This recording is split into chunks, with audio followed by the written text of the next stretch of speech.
por muito pouco o Fluminense não vence o jogo. Então, é para ficar satisfeito com a atuação, é para o Tricolor ter orgulho da atuação da sua equipe, entender que pode sim avançar e pode fazer um bom papel nesse Mundial de Clubes. Rapaziada, diferente dos últimos vídeos, onde falavam que times da América do Sul só iriam ao Mundial a passeio, agora a imprensa está se rendendo aos brasileiros. Após o fim da primeira rodada para os clubes daqui, todos estão sendo elogiados, pois realmente fizeram partidas muito boas, inclusive surpreendendo os adversários. Antes de mais nada, já deixa aquele like e se inscreva no canal. Agora, bora ver a repercussão dessa primeira rodada.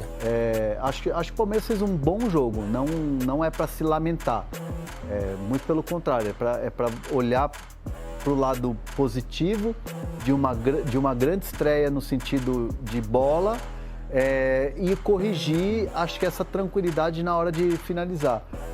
Acho que o Palmeiras fez uma bela partida contra o Porto.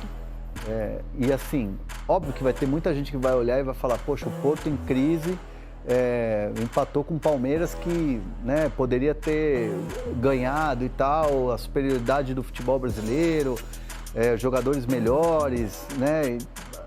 Mas assim, eu prefiro ficar com a boa atuação do Palmeiras e acho que o ajuste que o Abel deve fazer para o próximo jogo com relação a essa tranquilidade na hora de você finalizar. O que faltou foi aquela pontinha de eficiência ali, né? O técnico do Borussia, ele comemorou o empate contra o Fluminense e disse que a sua equipe deu sorte, abre aspas pro técnico croata. Foi um jogo difícil como nós esperávamos. Fluminense é um time muito bom, uma posse de bola com base. Tivemos dificuldades, principalmente na primeira etapa. Diria que melhoramos no segundo tempo, mas no geral é um ponto de sorte para nós. Boa estreia do Fluminense contra o Borussia Dortmund. Finalizou mais, teve chance mais clara de gol, poderia ter talvez vencido a equipe alemã. Uma estreia bem digna contra o adversário em tese mais forte do grupo, que coloca a equipe comandada por Renato Portaluppi numa situação até interessante para poder pleitear uma das vagas na próxima fase, no caso a classificação.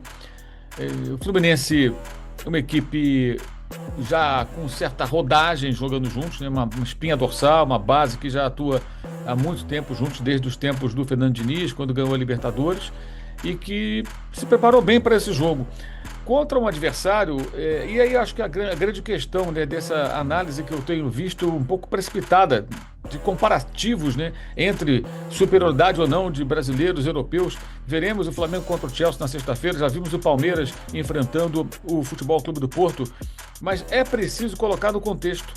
Os times brasileiros, os times sul-americanos, houve Boca também contra o Benfica, estão enfrentando europeus em final de temporada, e mais preocupados com as férias e com a retomada da próxima temporada, alguns deles que terão que, por exemplo, disputar fases preliminares de competições internacionais, que lá também acontece, como no continente sul-americano. Então é muito precipitado achar que por um jogo ou outro, numa competição nova e que claramente não é prioridade dos times da Europa, que os times sul-americanos, brasileiros em especial, estão no mesmo nível, são melhores ou não. O Fluminense teve chances de fazer o gol, teve chance de vencer o Borussia, e acho que isso é uma grande notícia. E eu não estou aqui me contentando com pouco não, e nem fazendo aquela coisa do síndrome de vira-lata. Não, eu acho que mostra muita coisa. Acho que é o principal adversário, acho que é o que a gente estava falando ontem, de pegar logo o Tubarão no primeiro jogo. Então, assim, pro Fluminense, eu acho que é uma ótima notícia.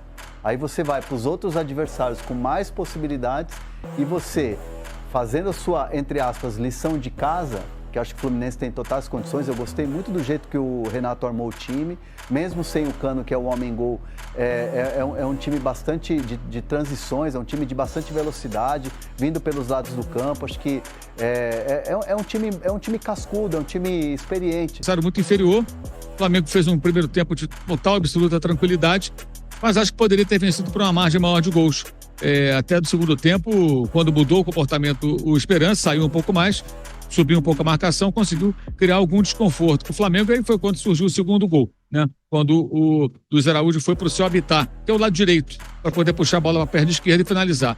Acho que o time finalizou muito pouco, por exemplo, no primeiro tempo, com todo aquele domínio, 72% de posse de bola. Eu vi um momento que a posse de bola, até apareceu aqui no telão, estava em 81%. Isso já caminhando para o final do primeiro tempo, 30 e poucos minutos. e só finalizou 7 vezes. Então acho que o Flamengo precisa finalizar mais, traduzir esse domínio em mais finalizações, em incomodar mais o adversário. Esse acho que foi o ponto negativo. O ponto positivo, além da vitória, foi que praticamente não correu riscos, né? O risco ali no segundo tempo, algum risco, mas muito pequeno para 90 minutos, né? Acho que foi satisfatório, mas um pouco aquém. Acho que o Flamengo poderia fazer mais e poderia até buscar mais gols para ter uma vitória mais elástica e ter uma vantagem sobre o Chelsea, não nos cartões, mas sim no saldo de gols. Se o Flamengo consegue hoje uma vitória mais ampla e arranca o empate com o Chelsea, por exemplo, ele vai para a última rodada em vantagem, né? Jogar contra o Los Angeles FC e o Esperança será o adversário da equipe inglesa. Porque tem que pensar em todas as possibilidades, tem que pensar na classificação, mas tem que pensar também no que é possível fazer, o que de melhor é possível fazer. E acho também que o time pode se apresentar mais, pode jogar um futebol melhor. Foi uma partida aceitável, mas abaixo do que poderia ser pela superioridade, pelo volume de jogo, que poderia ser traduzido no número maior de gols. Mas aí tem que finalizar mais. Agora, gostei muito. Óbvio, o Luiz Araújo é até redundante falar, né? Ele é o cara que decide os jogos.